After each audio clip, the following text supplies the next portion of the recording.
ಇನ್ನು ಪಾಕ್ ಪರ ಘೋಷಣೆ ಕೂಗಿದ ಪ್ರಕರಣಕ್ಕೆ ಸಂಬಂಧಪಟ್ಟಂತೆ ಕೂಗಿದ್ದು ಹೌದು ಅಂತ ದೃಢಪಟ್ಟಂತಹ ಹಿನ್ನೆಲೆಯಲ್ಲಿ ರಾಜ್ಯ ಕಾಂಗ್ರೆಸ್ ಸರ್ಕಾರಕ್ಕೆ ಭಾರೀ ಮುಖಭಂಗ ಆಗಿದೆ. ಘೋಷಣೆ ಸಂಬಂಧ ಮೂವರನ್ನ ಪೊಲೀಸರು ಬಂಧಿಸಿದಂತಹ ಬೆನ್ನಲ್ಲೇ ಎಲ್ಲರೂ ಕೂಡ ರಹಸ್ಯ ಸಭೆಯನ್ನ ನಡೆಸ್ತಾ ಇದ್ದಾರೆ. ದಿಢೀರ್ ಸಭೆಯನ್ನ ಸಿಎಂ ಸಿದ್ದರಾಮಯ್ಯ ಹಾಗೂ ಡಿಸಿಎಂ ಡಿಕೆ ಶಿವಕುಮಾರ್ ನೇತೃತ್ವದಲ್ಲಿ ನಡೆಸಲಾಗ್ತಿದೆ.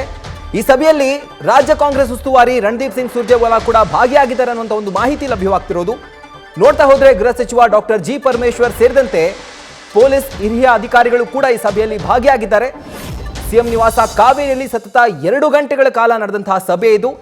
ಆರೋಪಿಗಳ ಬಂಧನದಿಂದ ರಾಜಕೀಯದಲ್ಲಿ ಕಾಂಗ್ರೆಸ್ ಸರ್ಕಾರಕ್ಕೆ ಯಾವ ರೀತಿ ಲಾಭ ನಷ್ಟದ ಚರ್ಚೆ ಆಗ್ತಿದೆ, ಅಂದ್ರೆ ಯಾವ ತರ ಲಾಭ ಆಗ್ಬಹುದು ನಷ್ಟ ಆಗ್ಬಹುದು, ಇದರ ಒಂದು ಚರ್ಚೆ ಈ ಒಂದು ಸಭೆಯಲ್ಲಿ ಆಗಿದೆ.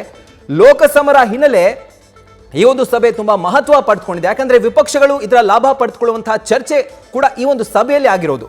ಇದ್ರ ಬಗ್ಗೆ ಹೆಚ್ಚಿನ ಡೀಟೇಲ್ಸ್ ಕೊಡೋದಕ್ಕೆ ನಮ್ಮ ಪ್ರತಿನಿಧಿ ಹರೀಶ್ ಈಗ ಫೋನ್ ಇನ್ ಸಂಪರ್ಕದಲ್ಲಿದ್ದಾರೆ. ಹರೀಶ್, ಹೌದು, ಮಾಧ್ಯಮದವರ ಮೇಲೆ ಹರಿಯಾಯ್ದಿದಾಯ್ತು, ತಿರ್ಚಿದ್ದಾರೆ, ಎಐ ಟೆಕ್ನಾಲಜಿ ಎಲ್ಲ ಹೇಳಿದ್ರು. ಕೊನೆಗೆ FSL ರಿಪೋರ್ಟ್ ಬಂದ ನಂತರ ಸರ್ಕಾರಕ್ಕೆ ಭಾರಿ ಮುಖಭಂಗ ಆಗಿರೋದು. ಹಾಗಿದ್ರೆ ಈ ಮುಖಭಂಗದಿಂದ ಯಾವ ತರ ಡ್ಯಾಮೇಜ್ ಕಂಟ್ರೋಲ್ಗೆ ಕಾಂಗ್ರೆಸ್ ಸರ್ಕಾರ ಪ್ಲಾನ್ ಮಾಡಿದೆ ಈ ಸಭೆಯಲ್ಲಿ?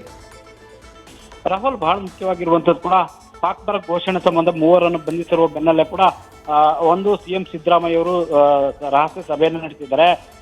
ಡಿಸಿಎಂ ಡಿಕೆ ಶಿವಕುಮಾರ್, ಗೃಹ ಸಚಿವ ಪರಮೇಶ್ವರ್ ಮತ್ತೆ ರಾಜ್ಯ ಪೊಲೀಸ್ ಮಹಾನಿರ್ದೇಶಕ ಅಲೋಕ್ ಮೋಹನ್ ಜೊತೆಗೆ ಬೆಂಗಳೂರು ನಗರ ಪೊಲೀಸ್ ಆಯುಕ್ತರಾಗಿರುವಂತಹ ದಯಾನಂದ್ ಅವ್ರ ಜೊತೆ ರಹಸ್ಯ ಸಭೆಯನ್ನು ನಡೆಸಿದ್ದಾರೆ. ಸುಮಾರು 2 ಗಂಟೆಗಳ ಕಾಲ ಕಾವೇರಿ ನಿವಾಸದಲ್ಲಿ ರಾತ್ರಿ ಸಭೆಯನ್ನ ಕೂಡ ನಡೆಸಿರುವಂತದ್ದು.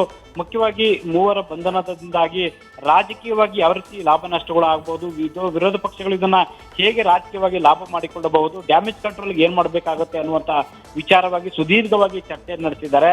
ಸೊ ಅದಾದ ಬಳಿಕ ನೇರವಾಗಿ ಸಿಎಂ ಡಿಸಿಎಂ ಕೂಡ ತಾಜ್ ವೆಸ್ಟ್ ಎಂಡ್ ಹೋಟೆಲ್ಗೆ ತೆರಳಿದ್ದಾರೆ. ಅಲ್ಲಿ ರಣದೀಪ್ ಸಿಂಗ್ ಸುರ್ಜೇವಾಲಾ ಜೊತೆ ಸುಮಾರು ಅರ್ಧ ಗಂಟೆಗಳ ಕಾಲ ಈ ಒಂದು ವಿಚಾರವಾಗಿ ಕೂಡ ಚರ್ಚೆ ನಡೆಸಿರುವಂತದ್ದು. ಯಾಕಂತಂದ್ರೆ ಈಗ ಇದುವರೆಗೂ ಕೂಡ ಯಾರನ್ನೂ ಕೂಡ ಬಂಧಿಸದ ಇಂಥ ಹಿನ್ನೆಲೆಯಲ್ಲಿ ವಿರೋಧ ಪಕ್ಷಗಳು ಸತತವಾಗಿ ಧರಣಿಯನ್ನ ನಡೆಸಿದ್ರು. ಸೊ ಈ ಹಿನ್ನೆಲೆಯಲ್ಲಿ ಇದುವರೆಗೂ ಕೂಡ FSL ವರದಿ ಬಂದಿಲ್ಲ ಅನ್ನುವಂತ ಮಾತನ್ನ ಸರ್ಕಾರ ಪದೇ ಪದೇ ಹೇಳ್ತಾ ಇದೆ. ಆದ್ರೆ ಖಾಸಗಿಯಾಗಿ ವರದಿ ಹೊರಬಿದ್ದ ಬೆನ್ನಲ್ಲೇ ಕೂಡ ಈಗ ಮೂವರನ್ನ ಬಂಧಿಸುವಂತ ಹಿನ್ನೆಲೆಯಲ್ಲಿ ಸರ್ಕಾರಕ್ಕೆ ಒಂದು ಹಂತದಲ್ಲಿ ಮುಜುಗರಕ್ಕೆ ಎಡೆ ಮಾಡಿಕೊಟ್ಟಂತಾಗಿದೆ.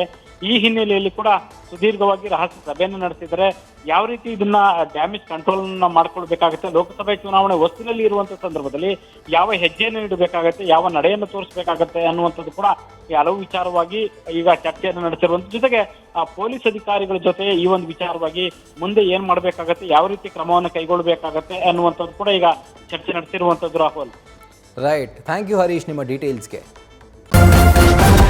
ನ್ಯೂಸ್ ಫಸ್ಟ್ ನಿರ್ಭೀತಿಯಿಂದ ನಿಮ್ಮ ಪರವಾಗಿ.